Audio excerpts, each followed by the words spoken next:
നമസ്കാരം. പൂനെയിൽ Porsche car അമിത വേഗത്തിൽ ഓടിച്ച് അപകടം വരുത്തി 2 എഞ്ചിനീയർമാരെ കൊലപ്പെടുത്തിയ സംഭവത്തിൽ 17കാരനെ രക്ഷിക്കാൻ രക്ഷകർത്താക്കൾ ശ്രമിച്ചതിന്റെ സൂചനകൾ പുറത്ത്. പണത്തിന്റെ ബലത്തിൽ കൗമാരക്കാരനെ രക്ഷപ്പെടുത്താനുള്ള ശ്രമങ്ങളാണ് ശക്തമായി നടന്നത്. അപകടമുണ്ടായ സമയത്ത് വാഹനം ഓടിച്ചത് മറ്റൊരാളാണെന്ന് വരുത്താനാണ് ശ്രമം നടന്നത്. താനാണ് വാഹനം ഓടിച്ചതെന്ന് ഡ്രൈവർ പോലീസിനെ അറിയിച്ചിരുന്നു. ഇങ്ങനെ പോലീസിനോട് പറയണമെന്ന് 17കാരന്റെ പിതാവും മാതാവും ഡ്രൈവറോട് ആവശ്യപ്പെട്ടു. കുറ്റമേൽക്കുന്നതിന് പകരമായി പണം പ്രതിഫലമായി നൽകാമെന്ന് ഇവർ ഓഫറും നൽകി. തന്നെ ഡ്രൈവറാണ് കാർ ഓടിച്ചതെന്ന് ചോദ്യം ചെയ്യലിൽ 17കാരൻ പോലീസിനോട് പറഞ്ഞു. അപകട സമയത്ത് ഇയാളോടൊപ്പമുണ്ടായിരുന്ന 2 സുഹൃത്തുക്കളും ഇതിനെ പിന്താങ്ങി.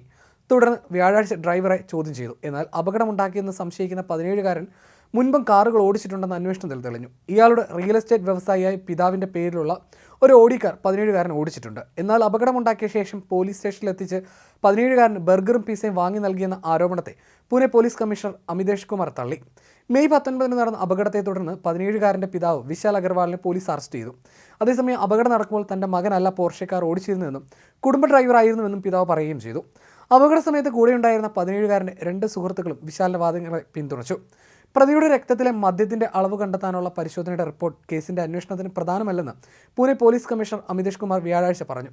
പ്രായപൂർത്തിയാകാത്ത ആൺകുട്ടി മദ്യലഹരിയിലാണ് കുറ്റകൃത്യം ചെയ്തതെന്ന് പറയാനാവില്ലെന്നും അദ്ദേഹം വ്യക്തമാക്കി. പൂനെയിലെ കല്യാണി നഗറിൽ ഞായറാഴ്ച പുലർച്ചെയോടെയായിരുന്നു അപകടമുണ്ടായത്.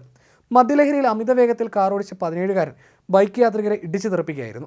ഇടിയുടെ ആഘാതത്തിൽ തെറിച്ചു വീണ IT പ്രൊഫഷണലുകളായ യുവതിയും യുവാവും സംഭവ സ്ഥലത്ത് വെച്ച് തന്നെ മരിച്ചു.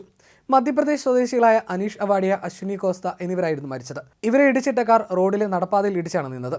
സംഭവത്തിന് പിന്നാലെ 17കാരനെ നാട്ടുകാർ പിടികൂടിയാണ് പോലീസിൽ ഏൽപ്പിച്ചത്. ജുവനൈൽ ജസ്റ്റിസ് ബോർഡിന് മുന്നിൽ ഹാജരാക്കിയ 17കാരനെ മണിക്കൂറുകൾക്ക് ശേഷം ജാമ്യത്തിൽ വിട്ടയച്ചത് വലിയ പ്രതിഷേധത്തിനിടയാക്കിയിരുന്നു. പിന്നീട് ജാമ്യം ജുവനൈൽ ജസ്റ്റിസ് ബോർഡ് റദ്ദാക്കിയിരുന്നു.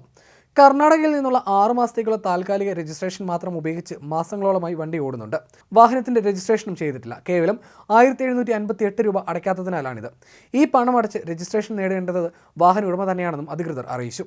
2.5 കോടി രൂപ വില വരുന്ന പോർഷെ ടേഗൻ കാറിൽ സുഹൃത്തുക്കളോടൊപ്പം മദ്യപിച്ച ശേഷം 200 കിലോമീറ്ററിലധികം വേഗതയിൽ കുതിച്ച് പായുന്നതിനിടയിലാണ് 17കാരൻ കഴിഞ്ഞ ഞായറാഴ്ച അപകടമുണ്ടാക്കിയത്. 24 വയസ്സ് മാത്രം പ്രായമുള്ള IT ജീവനക്കാരായ 2 പേരായിരുന്നു അപകടത്തിൽ മരിച്ചത്.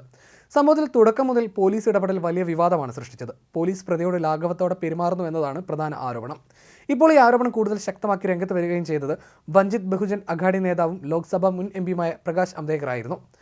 പ്രതിയായ കൗമാരക്കാരന് പോലീസ് കസ്റ്റഡിയിൽ VIP പരിഗണന എന്നാണ് അദ്ദേഹത്തിന്റെ ആരോപണം. ഏർവാഡ പോലീസ് സ്റ്റേഷൻ കസ്റ്റഡിയിലുള്ള 17കാരന് ഉദ്യോഗസ്ഥർ ബർഗറും പിസ്തയും വിതരണം ചെയ്തുവെന്ന് അദ്ദേഹം ആരോപിച്ചു.